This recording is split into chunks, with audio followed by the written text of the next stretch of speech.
साधु के संग का फल बहुत बड़ा बताया, सत्संग का फल बहुत बड़ा बताया। और इस बात को हमें थोड़ा सा हम सबको ध्यान रखना चाहिए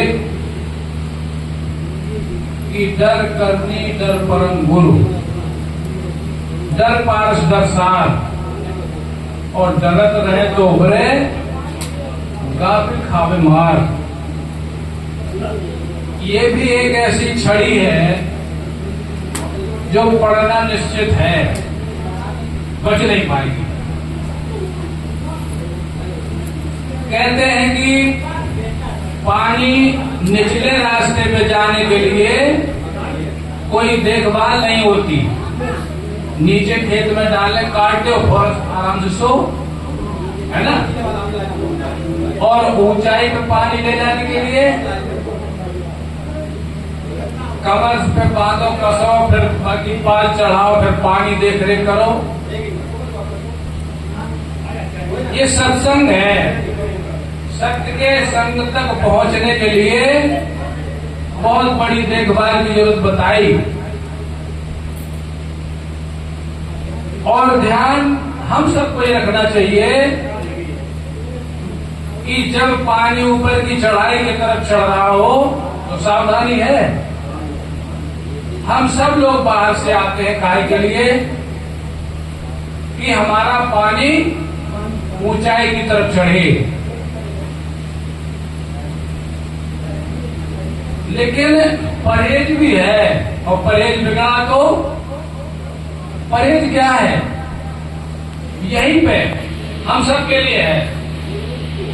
सात सत्संगत के बीच में बात चलावे और किस अपराधी जीव को तीन लोग नहीं ठोर। ये भी छड़ी सबके लिए हमें हमारे लिए है कि कोई व्यक्ति कहीं से सत्संग के लिए आता है कि हम अपने रास्ते में जो बाधाएं हैं उनको दूर करके इस बार जरूर आएंगे। ठीक है, कहा तो जाता है ड्यूटी कि आपको वही चुनना है जो आपके हित का है, लेकिन चुनाने वाले को वही फेंकना है जो तुम्हारे हित का है। ड्यूटी उसकी भी तो है। इच्छुक फेंकने वाले की भी ड्यूटी है ये कि उन मोतियों को फेंके जिन मोतियों से हंसों की चाल थोड़ा खड़ी जाए। सबके लिए है। काल करार किसी को नहीं छोड़ता। समय बहुत कीमती है, बार बार यही कहा जाता है। लेकिन जब ऊंचाई पे पानी चढ़ने के लिए कोई बहुत प्रयास करता है और दूसरा पाल काट दे उसकी, तो उसके परिश्रम पे क्या हुआ। इसलिए ये वास्तव में हमारे गुरु महाराज जी ने लिखा भी है। क्या लिखा? यह कबीर साहब ने कहा है, महाराज जी ने अपनी पुस्तक में लिखा था, डगमग छाण देव मन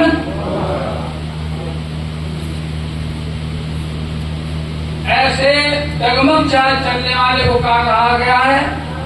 भोला। डगमग छाण देव मन भोला, क्योंकि यहाँ पे सत्य का मार्ग है। अग्नि जले को सती न कहिए। विवेक कितना बड़ा तेज है कि हम क्या कर रहे, हम क्या समझ रहे, क्या कहते हैं। और सिद्धांत क्या कहता है? हम हर बात को कहते हैं कि ये सत्य है हमारी, और सत्संगत पर सत्संगी तक पहुंच गई। लेकिन ऐसा नहीं। समाज समझता है जो बात, उसे थोड़ा और आगे चलना है। अग्नि में जलने वाले को सब क्या कहते हैं? सती। कहते हैं भैया जिसको ये ज्ञान मिल गया, वास्तव में ज्ञान की दुहाई है, लेकिन ज्ञान अगर इतना बड़ा है तो उसके लिए बलिदान भी उतना बड़ा है। हंस के नहीं होगा ये। कहते हैं हंसो तब आराम करो तब जब अपना काम पूरा हो जाए तो उनका हंसना होगा, और काम अधूरा पड़ा है हंस रहे हैं तो ये सत्संगी और परमार्थी व्यक्ति का रहनी नहीं है। इसलिए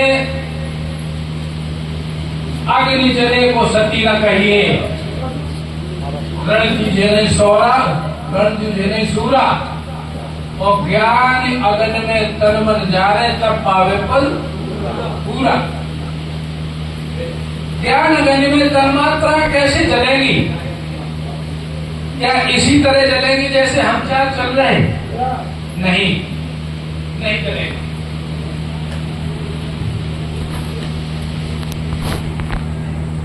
क्योंकि मन का मार्ग अलग है और गुरु का मार्ग अलग है। गुरु महाराज की पैकिंग में मन का मार्ग चलाएं, ये नहीं चल पाएगा।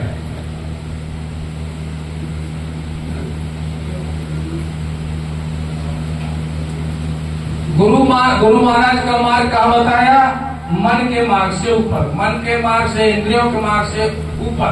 अगर वहां रह के हम समझे, वहां थोड़ी रहनी बनेगी, वहां रह के समझेंगे तो अपने समय की भी कीमत समझेंगे और तुम्हारे समय की कीमत भी समझ में आएगी। अगर वहां रह के हम समझेंगे और यहाँ रह के समझेंगे तो ना अपने समय का ख्याल है ना तुम्हारे समय का ख्याल है। क्योंकि